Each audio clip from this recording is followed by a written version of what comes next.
Assalamualaikum warahmatullahi wabarakatuh. Kembali lagi dengan kami di channel Alsinta CRT. Sebelum kita lanjut ke videonya, teman-teman wajib subscribe dan nyalakan lonceng notifikasinya karena subscribe itu gratis.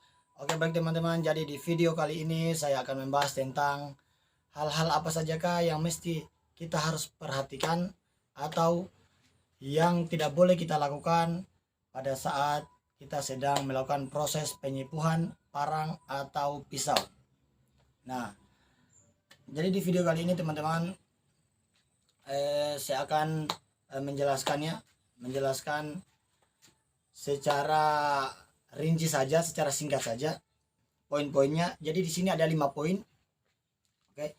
Jadi poin yang pertama adalah arang yang tidak boleh basah. Jadi teman-teman ketika kita melakukan penyipuhan parang, jadi pastikan arang yang teman-teman telah siapkan benar-benar kering dan bebas dari kandungan air ya, karena dalam proses pembakaran itu ketika arangnya masih basah, maka proses pembakarannya tidak akan berjalan dengan baik dan tidak akan berjalan secara efisien, dan hasilnya juga parang atau pisau yang kita sepu akan tidak memuaskan atau tidak sesuai dengan keinginan yang kita inginkan ya.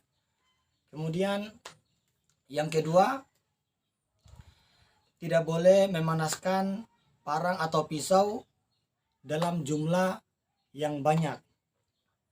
Baik teman-teman, jadi biasanya karena mungkin pisau atau parang yang kita buat sudah lumayan banyak dan orderan juga kita ingin ya menjualnya dengan cepat, sehingga kita tidak memperhatikan dalam proses penyipuan ini, sehingga kita taruh dengan jumlah yang banyak, namun ternyata cara itu akan berdampak sangat tidak bagus ketika kita sedang melakukan proses penyipuan. Kenapa? Karena ketika kita menyimpan terlalu banyak, maka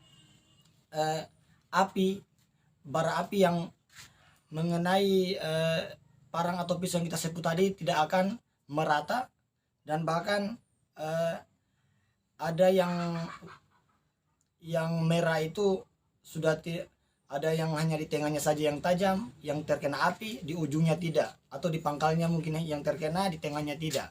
Jadi sangat tidak efisien, karena ini nanti akan mempengaruhi ketajaman parang atau pisau itu sendiri.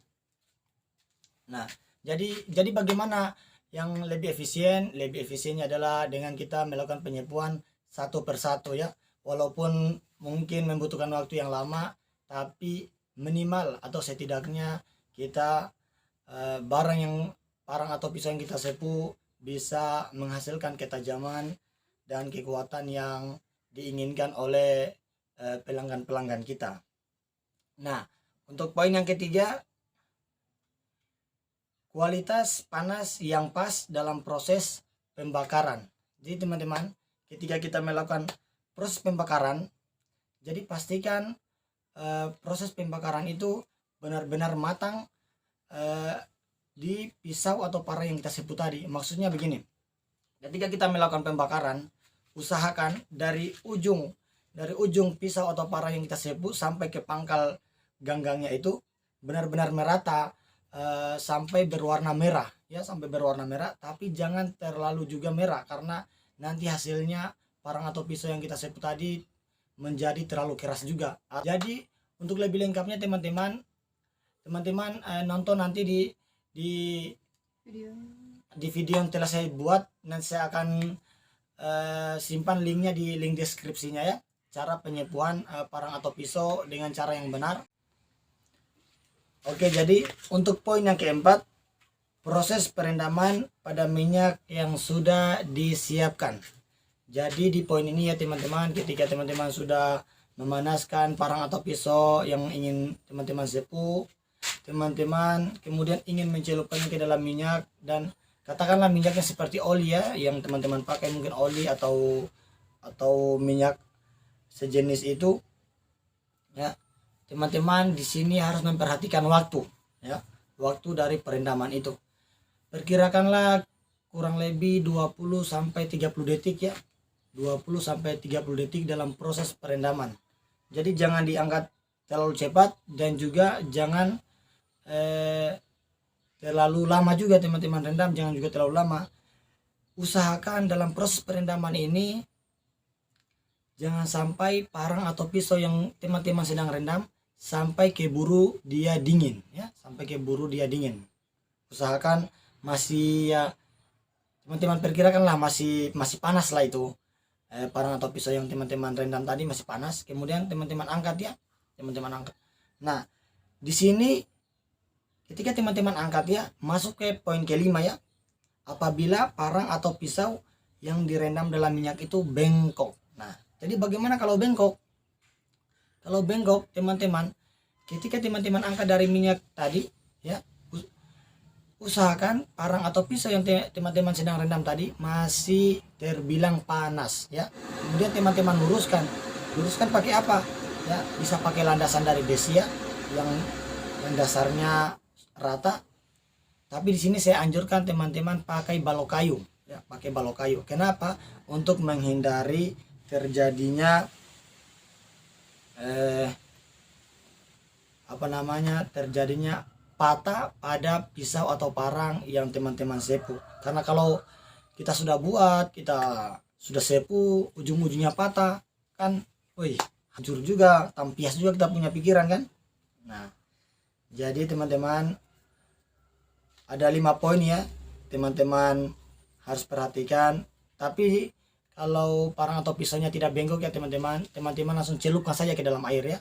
Setelah melakukan perendaman, sudah direndam, kemudian teman-teman lihat dan tidak bengkok, teman-teman bisa langsung dicelupkan dalam air dan biarkan sampai dia dingin ya. Dan itu adalah proses terakhirnya dalam proses penyepuhan. Nah, jadi teman-teman ada 5 poin tadi ya.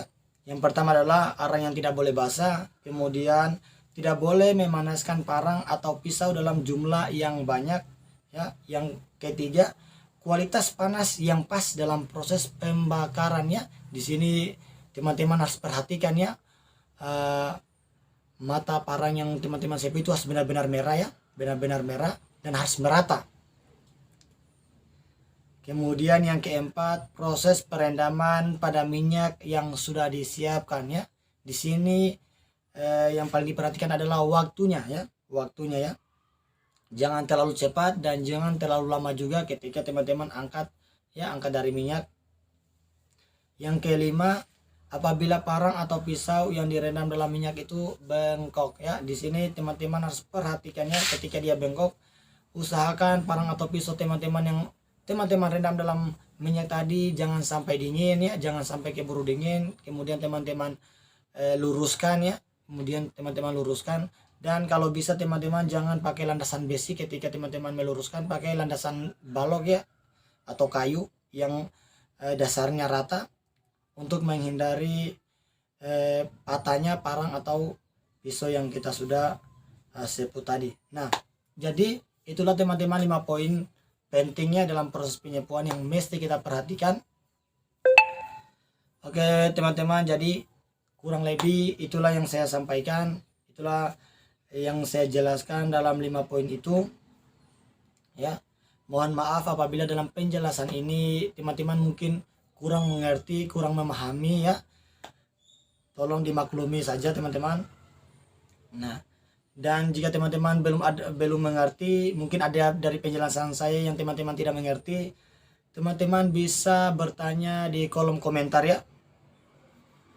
Insya Allah saya balas nanti, saya jelaskan ya apabila teman-teman belum paham atau mengerti. Oke baik teman-teman, mohon maaf sebelumnya apabila ada salah-salah kata dari video ini. Terima kasih ya telah datang ke channel kami. Jangan lupa di subscribe, di like, dinyalakan lonceng notifikasinya, dan sampai jumpa dan terima kasih. Wassalamualaikum warahmatullahi wabarakatuh.